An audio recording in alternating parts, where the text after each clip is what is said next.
ফেসিবাদ প্রতিপক্ষ সংগঠন হিসাবে তার প্রথম হিংস্র থাবাটি বিস্তার করেছিল বাংলাদেশ জামাতে ইসলামের উপর। সকল শীর্ষ নেতৃবৃন্দকে এক এক করে তারা বন্দী করেছিল।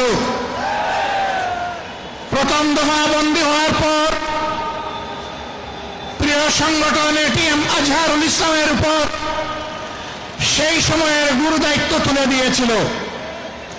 ভারপ্রাপ্ত সেক্রেটারি জেনারেল হিসাবে সংগঠনকে তিনি নেতৃত্ব দিচ্ছিলেন। পথের কাঁটা সরানোর জন্য বাকিদের ধারাবাহিকতায় ষড়যন্ত্র অব্যাহত রেখে তাকেও গ্রেফতার করা হলো। এক এক করে 13টি বৎসর অতিবাহিত হয়েছে। কারাগারের অন্ধকার প্রকোষ্ঠে তিনি আছেন। এখনো তিনি মুক্ত হননি। বাংলাদেশ ফেসিবাদ থেকে মুক্ত হলো। আমাদের প্রশ্ন, ফেসিবাদের সবচেয়ে কঠিন সাক্ষী আজহারুল ইসলাম সাহেব মুক্ত হলেন না কেন? কোন জিনিস তাকে এখনো আটকে রাখতে বাধ্য করেছে? কেন এই বৈষম্য? আমরা তো নিজের থেকে অন্যান্য নেতৃবৃন্দের মুক্তির দাবি জানিয়েছিলাম। এই উদারতা আমরা দেখিয়েছিলাম, উদারতা আমরা দেখিয়েও যাব। কিন্তু আজহারুল ইসলাম সাহেব কবে মুক্তি হবেন সুস্পষ্টভাবে জানতে চাই সরকারের কাছে। আমরা তো চাইনি, কল্পনাও করিনি এইভাবে আমাদেরকে রাস্তায় নামতে হবে প্রিয় আজহার ভাইয়ের মুক্তির দাবিতে। আমরা বাধ্য হয়েছি। আমরা স্পষ্ট বার্তা দিতে চাই, তার মুক্তি না হওয়া পর্যন্ত এই সমাবেশ প্রথমও নয়, শেষও নয়। সমাবেশ, বিক্ষোভ, আন্দোলন অব্যাহত থাকবে।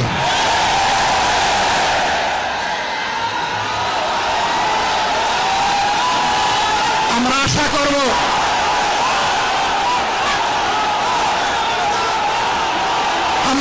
করব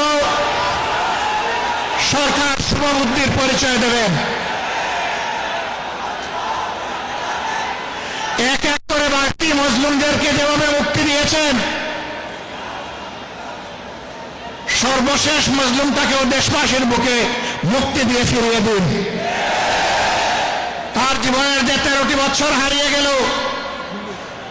এগুলা কেউ ফিরিয়ে দিতে পারবেন না।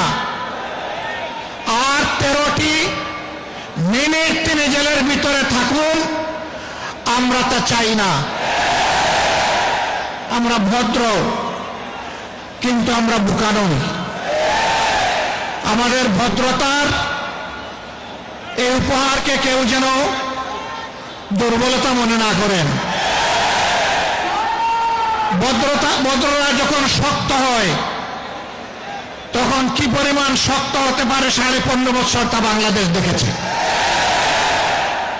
আমি কারো কথা বলবো না, কে কি করেছেন, কোথায় আপোষ করেছেন, করেন না, এটা আমার সাবজেক্ট না।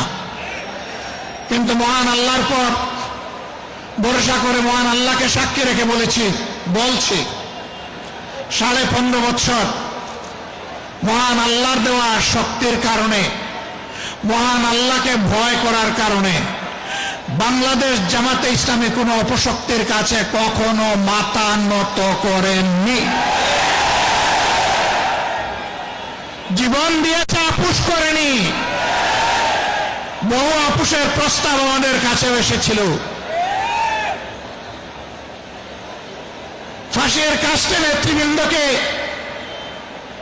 পাঠিয়ে দেওয়ার আগে জনে জনে দফায় দফায় প্রস্তাব এসেছিল।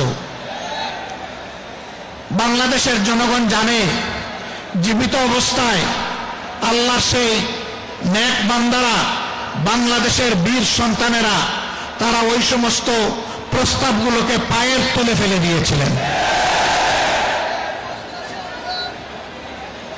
আমরা তাদের উত্তরসূরি। সুতরাং মেহেরবানি করে আমাদের আর ধৈর্যের পরীক্ষা দিবেন না, তাকে মুক্তি দিন। কেন আমাদের নিবন্ধন আটকে রেখেছেন? নিবন্ধন তো জালিম সরকার কেড়ে নিয়েছিল। সেই জুলুম আপনারাও কি আমাদের উপরে করবেন? এই জন্য কি হাজার জনতা জীবন দিয়েছে, হাজার হাজার মানুষ পঙ্গুত্ব বরণ করেছে আমারও সেই বৈষম্য দেখার জন্যে? আমরা বাংলাদেশের মাটিতে আর কোনো বৈষম্যকে বরদাস্ত করব না। সকল বৈষম্যের কবর রচনা না হওয়া পর্যন্ত আমাদের আন্দোলন অব্যাহত থাকবে ইনশাআল্লাহ। আমি প্রিয় সহকর্মীদের কাছে জানতে চাই, 15.5 বছর জীবন দিতে যেমন ভয় করেন নাই, গুলির সামনে বুক পেতে দিতে ভয় করেন নাই, সর্বশেষ জুলাই আন্দোলনে শরিক হয়ে যেমন করে দেশপ্রেমের দায়িত্ব এবং দেশপ্রেমের প্রমাণ পেশ করেছেন, একটি মানবিক বাংলাদেশ, বৈষম্যহীন বাংলাদেশ গড়ে তোলা পর্যন্ত আপনারা কি একই লড়াই করার জন্য প্রস্তুত আছেন?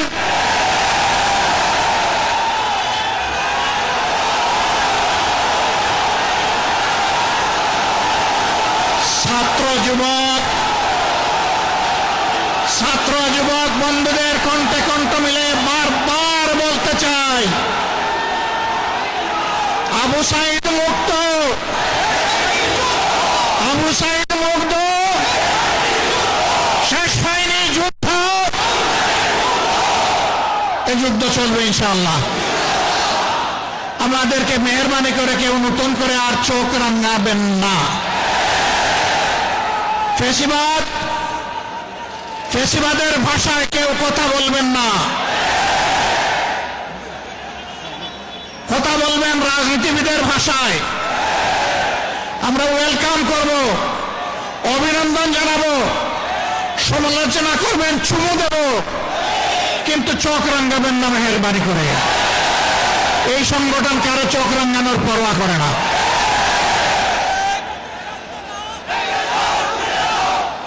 আমার সম্মানিত ভাইরা, দেশের বিরুদ্ধে, জাতির বিরুদ্ধে অতীতেও ষড়যন্ত্র ছিল, ফ্যাসিবাদের পতনের পরেও ষড়যন্ত্র অব্যাহত আছে। এক এক করে আল্লাহ তাআলা সকল ষড়যন্ত্রকে ব্যর্থ করে দিয়েছেন।